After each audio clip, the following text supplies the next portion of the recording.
আমার আগের নবী ও রাসূলের পার্থক্যের ভিডিওটিতে আপনাদের অভাবনীয় রেসপন্স প্রমাণ করেছে যে মানুষ এখন গতানুগতিক অন্ধবিশ্বাসের চেয়ে লজিককে বেশি প্রাধান্য দিচ্ছে। কিন্তু ওই ভিডিওর কমেন্ট সেকশনটা স্ক্যান করতে গিয়ে আমি খুব ইন্টারেস্টিং একটা বিষয় খেয়াল করেছি। যারা নিজেদের আহলে কোরআন বা শুধুমাত্র কোরআনের অনুসারী বলে দাবি করেন, তারা অনেকেই খুব কমন একটা অভিযোগ করেছেন। তাদের দাবি, কোরআনে আল্লাহ ও রাসূলের মাঝে কোনো পার্থক্য করতে কঠোরভাবে নিষেধ করা হয়েছে। তাহলে আমি কেন আল্লাহ ও রাসূলকে আলাদা ডাইমেনশনে দেখাচ্ছি? এছাড়াও প্রচলিত সুফি দ্বারা লোকেরাও এই ফতোয়াটি জোর গলায় ছড়িয়েছে। তারাও বলে আল্লাহ ও রাসূল নাকি এক। ভাই, যারা ট্রেডিশনাল ফিল্টার বাদ দিয়ে শুধুমাত্র কোরআনকে ফলো করতে চান, তাদের এই চিন্তাধারার প্রতি আমার আন্তরিক সম্মান আছে। কিন্তু সমস্যাটা তৈরি হয় ঠিক তখন যখন আমরা কোরআনের একটা স্পেসিফিক আয়াতের প্রেক্ষিত বা কনটেক্সট না বুঝে এটাকে হুটমুট করে সবকিছুর উপর জেনারেলাইজ করে ফেলি। আল্লাহ ও রাসূলের পার্থক্য করা যাবে না, এই আংশিক সত্যকে কেউ যখন না বুঝে সত্যাগত বা সবকিছুর ক্ষেত্রে মিলিয়ে ফেলেন, তখন কোরআনের আয়াতের সাথেই যে কত বড় একটা ভয়াবহ সংঘর্ষ তৈরি হয় তা তারা নিজেরাও জানেন না। আজ আমরা কোনো তর্ক করব না, কাউকে ছোটও করব না। আজ আমরা একদম ঠান্ডা মাথায় কোরআনের সোর্স কোড আর পিওর লজিক দিয়ে এই পার্থক্য না করার আসল ম্যাট্রিক্সটা ডিকোড করব। যারা দাবি করেন যে আল্লাহ এবং রাসূলের মাঝে কোনোভাবেই কোনো পার্থক্য টানা যাবে না, তারা মূলত কোরআনের বেশ কয়েকটি আয়াতকে তাদের এই দাবির পক্ষে ঢাল হিসেবে ব্যবহার করেন। চলুন আগে তাদের দলিলগুলো একটু স্ক্যান করে দেখি। তারা মূলত কোরআনের কয়েকটি স্পেসিফিক আয়াতের রেফারেন্স টানেন। সূরা বাকারার 136 নম্বর আয়াতে আল্লাহ তাআলা বলতেছেন যে, তোমরা বলো, আমরা ঈমান এনেছি আল্লাহর উপর এবং যা নাজিল করা হয়েছে আমাদের উপর ও যা নাজিল করা হয়েছে ইব্রাহিম, ইসমাইল, ইসহাক, ইয়াকুব ও তাদের সন্তানদের উপর, আর যা প্রদান করা হয়েছে মুসা ও ঈসাকে, এবং যা প্রদান করা হয়েছে তাদের রবের পক্ষ হতে নবীগণকে। আমরা তাদের মধ্যে কোনো তারতম্য করি না, আর আমরা তারই অনুগত। খেয়াল করলে দেখবেন যে এই জায়গাটিতে নবীগণের কথা বলা হয়েছে, যে নবীগণের ভিতরে আমরা কোনো তারতম্য করি না। আল্লাহ ও রাসূলগণের ভিতরে কোনো তারতম্য করি না, এই কথার যে ভয়াবহতা রয়েছে তার থেকে সব থেকে বেশি ভয়াবহতা রয়েছে এই কথার ভিতর যে আমরা আল্লাহ ও নবীগণের ভিতরে কোনো পার্থক্য করি না। আমরা আগেই প্রমাণ করেছি যে নবী, আল্লাহ, রাসূল এই তিনের ডেফিনেশনগুলো আসলে কি। যারা সেই ভিডিওটা দেখেছেন তারা অন্তত বুঝতে পারছেন যে এখানে আরো কত বড় ভয়াবহতা লুকিয়ে আছে যদি আমরা বলি যে আল্লাহ ও নবীগণের ভিতরে আমরা কোনো তারতম্য করি না। এছাড়াও সূরা আলে ইমরানের 84 নম্বর আয়াতেও বলা হচ্ছে যে, বলো, আমরা ঈমান এনেছি আল্লাহর প্রতি এবং যা নাজিল করা হয়েছে আমাদের উপর, যা নাজিল করা হয়েছে ইব্রাহিম, ইসমাইল, ইসহাক, ইয়াকুব ও তাদের সন্তানদের উপর, আর যা দেওয়া হয়েছে মুসা, ঈসা ও অন্যান্য নবীকে তাদের রবের পক্ষ থেকে। আমরা তাদের কারো মধ্যে কোনো পার্থক্য করি না এবং আমরা তারই প্রতি আত্মসমর্পণকারী। এখানেও নবীগণের বিষয়গুলো এসেছে, এখানে আল্লাহ ও রাসূলের বিষয়গুলো কিন্তু আসেনি। কিন্তু আল্লাহ ও রাসূলগণের ভিতরে কোনো পার্থক্য করা যাবে না এই কথাটি তারা আনে সূরা আন-নিসার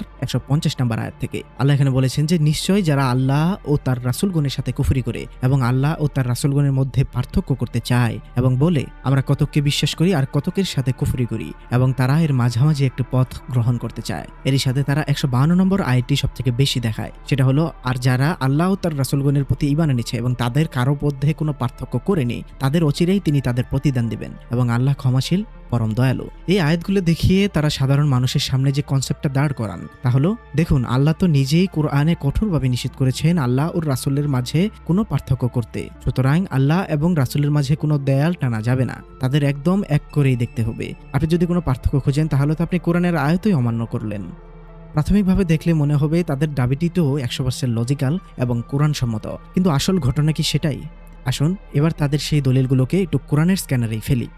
ভাই, কোরআন পড়ার সময় শুধু নিজেদের সুবিধা মতো অর্ধেক আয়াত পড়লে এভাবেই ম্যাট্রিক্সে আটকা পড়তে হয়। তারা সূরা নিসার 150 নম্বর আয়াতের প্রথম অংশটা খুব জোর গলায় প্রচার করেন যে আল্লাহ ও রাসূলের মাঝে পার্থক্য করা যাবে না, কিন্তু এই আয়াতের ঠিক পরের লাইনে যে আল্লাহ এক্সপ্লেইন করে দিয়েছেন পার্থক্যটা আসলে কিসের, সেটা তারা সচেতনভাবে স্কিপ করে যান। আসুন এবার সূরা নিসার 150 নম্বর আয়াতটা একদম পূর্ণাঙ্গভাবে পড়ি। আল্লাহ বলতেছেন, নিশ্চয় যারা আল্লাহ ও তার রাসূলগণের সাথে কুফরি করে এবং আল্লাহ ও তার রাসূলগণের মধ্যে পার্থক্য করতে চায় এবং বলে আমরা কতককে বিশ্বাস করি আর কতকের সাথে কুফরি করি, এবং তারা এর মাঝামাঝি একটি পথ গ্রহণ করতে চায়, তারাই প্রকৃত কাফির এবং আমি কাফিরদের জন্য প্রস্তুত করেছি অপমাননা করা আযাব। আল্লাহ নিজেই এখানে ক্লিয়ার করে দিয়েছেন যে তিনি কোন বিষয়ে পার্থক্য করতে নিষেধ করেছেন। আল্লাহ খুব স্পেসিফিক ভাবে ঈমান ও বিশ্বাসের ক্ষেত্রে পার্থক্য করতে নিষেধ করেছেন।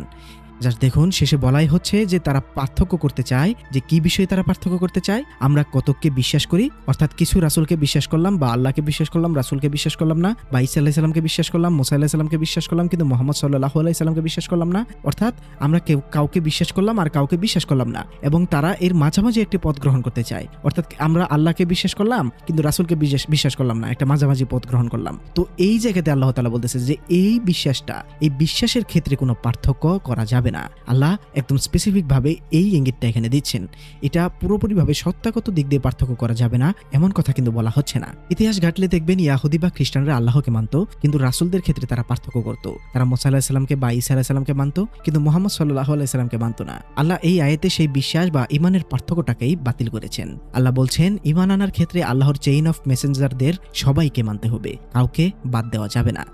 আমি গত ভিডিওতে বলেছিলাম আর এখানেও বলতেছি, আল্লাহ ও রাসূলের মধ্যে শুধু বাণীগত পার্থক্য নেই, কিন্তু বাকি সকল বিষয়ে পার্থক্য আছে। আল্লাহ কুরআনের কোথাও একবারও বলেননি যে আল্লাহর সত্তা ও রাসূলের সত্তা এক। ঈমান বা বিশ্বাসের পার্থক্য আর সত্তার পার্থক্য কি এক বিষয়? বিশ্বাসে পার্থক্য না করার এই নির্দেশটাকে তারা হুড়মুড় করে সত্তাগত বা সবকিছুর ক্ষেত্রে মিলিয়ে ফেলে কোরআনের সাথেই সবচেয়ে বড় সংঘর্ষ তৈরি করে ফেলেছেন। আর সূরা ইমরানের 84 নম্বর আয়াত এবং সূরা আল বাকারার 136 নম্বর আয়াত, যেখানে বলা হয়েছে যে আল্লাহ আমাদের উপর যা নাজিল করেছেন এবং যা নাজিল করেছেন ইব্রাহিম, ইসমাইল, ইসহাক, ইয়াকুব ও তাদের সন্তানদের উপর, আর যা প্রদান করা হয়েছে মুসা ও ঈসাকে, এবং যা প্রদান করা হয়েছে তাদের রবের পক্ষ হতে সকল নবীগণকে, আমরা তাদের মধ্যে কোনো তারতম্য করি না। অর্থাৎ এখানেও একই বিষয় আসতেছে যে তাদের উপর যে বিভিন্ন কিতাব এসেছে, লৌহ মাহফুজের অংশ থেকে বিভিন্ন কিতাব যে এসেছে, আমরা এগুলো বিশ্বাস করার ক্ষেত্রে কোনো পরিমাণ কোনো তারতম্য করি না। এর প্রমাণটা কিভাবে পেলাম? এই যে দেখেন, প্রথমেই বলা হচ্ছে যে আমরা ঈমান এনেছি আল্লাহর উপর, অর্থাৎ শুরুই হচ্ছে ঈমানের প্রসঙ্গ দিয়ে। এখানে পরিপূর্ণভাবে ঈমানের কথা বলা হচ্ছে, এখানে কখনোই সত্তাগত দিক দিয়ে পার্থক্যের কথা বোঝাচ্ছে না।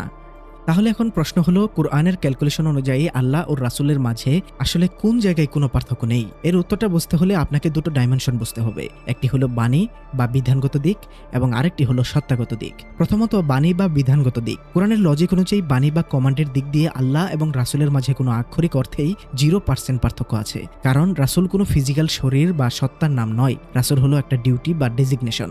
যিনি রাসূলের ডিউটি পালন করেন তিনি নিজের মন গড়া কোনো কথা বা বিধান দেন না, তিনি শুধু হুবহু আল্লাহর মেসেজ ডেলিভার করেন। ঠিক এই কারণেই আল্লাহ সূরা নিসার 80 নম্বর আয়াতে বলেছেন যে রাসূলের আনুগত্য করলো সে মূলত আল্লাহরই আনুগত্য করলো। অর্থাৎ বিধানের ক্ষেত্রে আল্লাহ এবং রাসূল 100% এক, অর্থাৎ বাণীগত দিক দিয়ে আল্লাহ ও রাসূলের কোনো পার্থক্য নেই। আর আমরা এই আয়াতগুলো পড়ে একদম পরিষ্কার যে এখানে ঈমানের প্রসঙ্গ টানতেছে, যে এখানে আমরা ঈমানের ক্ষেত্রে কারো প্রতি কোনো পার্থক্য করতে পারবো না। যে আমরা মুসা আলাইহিস সালামকে বিশ্বাস করলাম, ঈসা আলাইহিস সালামকে বিশ্বাস করলাম না, ইব্রাহিম আলাইহিস সালামকে বিশ্বাস করলাম, ইসমাইল আলাইহিস সালামকে বিশ্বাস করলাম না, এমন করা যাবে না। অর্থাৎ আমরা ঈমান এনেছি এই সকল কিছুর প্রতি, এই সকল নবীদের প্রতি। অর্থাৎ আমরা এই বিশ্বাসের ক্ষেত্রে আমরা যে ঈমান এনেছি সকলের প্রতি, আমরা এই ক্ষেত্রে কোনো পার্থক্য করি না।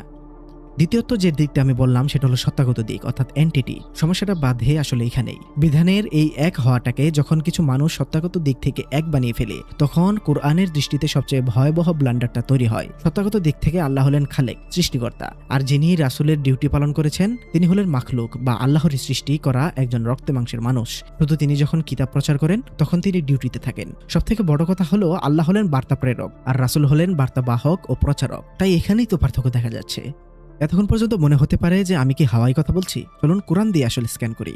আগে বলে নেই, আমরা কিন্তু একদম শিওর যে বিশ্বাসের দিক দিয়ে আমাদের যে আল্লাহ ও নবীগণের মধ্যে যে কোনো পার্থক্য আমরা করি না। সেটা কিসের পার্থক্য করি না? আমরা বিশ্বাসের ক্ষেত্রে কোনো পার্থক্য করি না। আমরা আল্লাহকেও বিশ্বাস করি, নবীদেরকেও বিশ্বাস করি, সেহেতু আমরা এই ক্ষেত্রে কোনো পার্থক্য করি না। আবার রাসূলের ক্ষেত্রেও আমরা রাসূলদেরকেও বিশ্বাস করি, সকল রাসূলদের, এবং আল্লাহকেও বিশ্বাস করি, যেটা আমরা সূরা নিসার 150 নম্বর আয়াতে দেখে আসলাম। আমি বারবার এই কথা কেন বলতেছি, কারণ এটাই সবথেকে মূল পয়েন্ট, এটাই আমাদের সবথেকে বেশি ভালো করে বোঝা দরকার। আমরা সূরা বাকারার 136 নম্বর আয়াতে যে দেখে এসেছি যে আল্লাহ ও তার নবীগণের মধ্যে আমরা কোনো তারতম্য করি না, এটাও আমরা দেখেছি যে এটাও ঈমানের ক্ষেত্রে আল্লাহ এখানে বলেই দিয়েছেন যে আমরা ঈমান এনেছি এদের উপর। তারপর সূরা ইমরানের 84 নম্বর আয়াত, সেখানেও একই কথা, একই আয়াত সেটা। তারপর সূরা নিসার 150 নম্বর আয়াত, সেখানেও আল্লাহ বলেই দিয়েছেন যে আমরা কতককে বিশ্বাস করি আর কতকের সাথে কুফরি করি। এর একটা মাঝামাঝি একটা পথ গ্রহণ করতে চাই। এইটাই পার্থক্য, মানে এই পার্থক্যটাই আমরা করতে পারবো না। অর্থাৎ আমাদের স্পেসিফিক ভাবে তিনটা থেকে কিন্তু আমরা একটা দারুণ লজিক এবং দারুণ একটা সমাধান কিন্তু পেয়ে গেলাম। কিন্তু আমি রাসূলের ক্ষেত্রে এক্সট্রা একটা জিনিস যোগ করেছি, সেটা হলো বাণীগত দিক। আমরা ইমানের দিক দিয়ে তো সবাইকে বিশ্বাস করি, কিন্তু আবার আমি এটাও বিশ্বাস করি যে বাণীগত দিক দিয়ে আল্লাহ ও রাসূলের মধ্যে কোনো তফাৎ নেই। এটা কিভাবে নেই, এটা আমি আগের ভিডিওতে প্রমাণ করেছি। যারা দেখেননি তারা সেটা দেখে নিতে পারেন। অর্থাৎ এক কথায় কি দাঁড়াচ্ছে, নবীগণ ও আল্লাহর মধ্যে আমরা ইমানের ক্ষেত্রে কোনো তারতম্য করি না, আর রাসূলগণ ও আল্লাহর ক্ষেত্রে আমরা ইমান ও বাণীগত দিক দিয়ে কোনো তারতম্য করি না। ব্যাস, একদম ক্লিয়ার ভাবে আমি বলার চেষ্টা করলাম। যাই হোক, যেহেতু আমরা জানি রাসূল হলো একটা ডিউটি, আসুন দেখি এই ডিউটি পালন করা অবস্থায় তাদের সত্তা সম্পর্কে কোরআন কি বলেছে। সূরা মাইদার ৭৫ নম্বর আয়াতে আল্লাহ তাআলা বলতেছেন যে মসীহ ইবনে মরিয়ম একজন রাসূল ছাড়া আর কিছুই নয়। তার পূর্বে আরো বহু রাসূলগত হয়েছে, আর তার মা একজন পরম সত্যবাদিনী। তারা উভয়ে খাদ্য আহার করত। লক্ষ্য করো আমি কি রূপে তাদের নিকট প্রমাণসমূহ বর্ণনা করছি। আবারও লক্ষ্য করো তারা উল্টা কোন দিকে যাচ্ছে। কি এক অমায়িক আয়াত।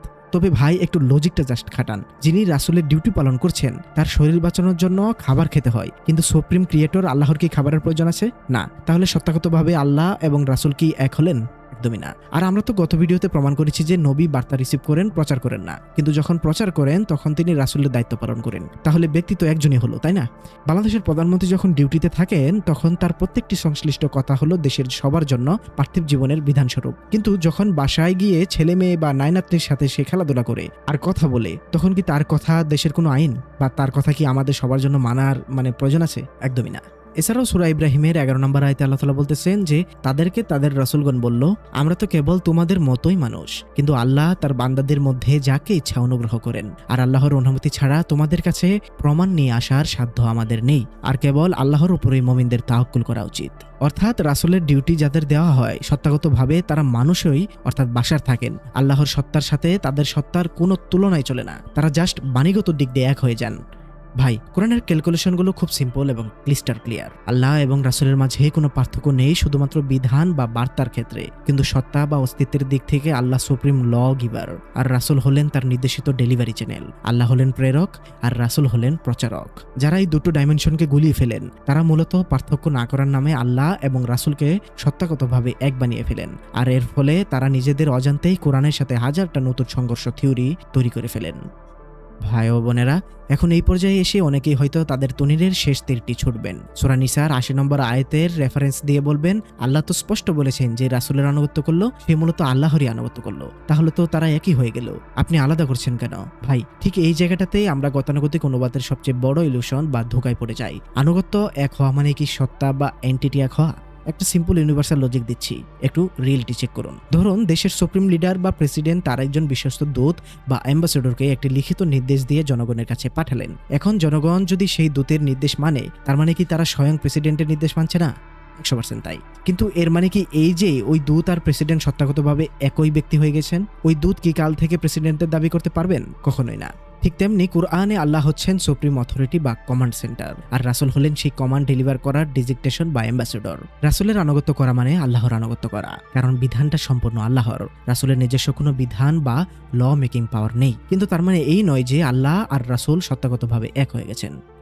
ভাই ও বোনেরা, যারা সূরা নিসার ১৫০ নম্বর আয়াতের ঈমান আনার নির্দেশকে ভুল বুঝে দাবি করেন যে আল্লাহ ও রাসূলের মাঝে কোনো দিক থেকেই পার্থক্য করা যাবে না, আসুন তাদের এই থিওরিটিকে কুরআনের লজিক্যাল স্ক্যানারে ফেলি। চলুন দেখি আপনাদের কথা মেনে যদি আল্লাহ ও রাসূলের মাঝে সব সীমারেখা মুছে দেই, তাহলে কোরআনের ভেতর কতগুলো সরাসরি সংঘর্ষ বা কন্ট্রাডিকশন তৈরি হয়। আমি অত 4টি সংঘর্ষ উল্লেখ করি। সংঘর্ষ নাম্বার 1, ইবাদত বনাম আনুগত্যের সংঘর্ষ।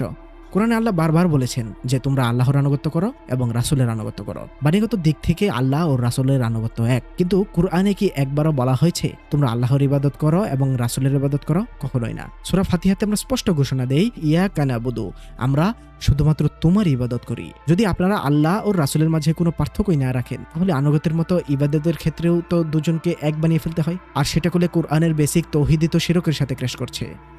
সংঘর্ষ নাম্বার 2, রিজিক বা খাবারের মুখাপেক্ষিতার সংঘর্ষ। সূরা আনামের 14 নম্বর আয়াতে আল্লাহ তাআলা বলছেন যে বলো, আমি কি আল্লাহ ছাড়া অন্যকে অভিভাবক হিসেবে গ্রহণ করব, যিনি আসমানসমূহ ও জমিনের স্রষ্টা? তিনি আহার দেন, তাকে আহার দেওয়া হয় না। বলো, নিশ্চয়ই আমি আদিষ্ট হয়েছি যে যারা ইসলাম গ্রহণ করেছে যেন আমি তাদের প্রথম হই, আর তুমি কখনো মুশরিকদের অন্তর্ভুক্ত হয়ো না। চিন্তা করে দেখেন যে আল্লাহ বলতেছেন যে তিনি আহার দেন, কিন্তু আল্লাহকে কোনো আহার দেওয়া হয় না। কিন্তু আল্লাহকে আহার দেওয়া না হলেও সূরা মাইদার 75 নম্বর আয়াতে কিন্তু আল্লাহ ঠিকই বলতেছেন যে রাসূলদেরকে কিন্তু আহার বা খাদ্য গ্রহণ করতে হয়। এখন আপনারা যদি সব দিক থেকে আল্লাহ ও রাসূলকে এক বানিয়ে ফেলেন, তাহলে পরম স্বনির্ভর স্রষ্টা আর খাবারের মুখাপেক্ষী সৃষ্টির এই স্পষ্ট পার্থক্যটা কোরআন থেকে মুছবেন কিভাবে? সংঘর্ষ নম্বর 3, হেদায়েত দেওয়ার চূড়ান্ত ক্ষমতার সংঘর্ষ। রাসূলের তীব্র ইচ্ছা থাকা সত্ত্বেও তিনি নিজ থেকে কাউকে হিদায়াত দিতে পারতেন না। তিনি শুধু হেদায়েতের পথে ডাকতে পারতেন। আর আপনাদের কথা অনুযায়ী যদি আল্লাহ আর রাসূলের মাঝে কোনো পার্থক্য নাই করা যায়, তাহলে বলতে হবে রাসূলও হিদায়াত দিতে পারে। আপনাদের লজিক তো কুরআনের এই বিশাল বিষয়ের সাথে সরাসরি ক্র্যাশ করছে। সংঘর্ষ নম্বর 4 হলো কিয়ামতের মাঠে জবাবদিহিতার সংঘর্ষ।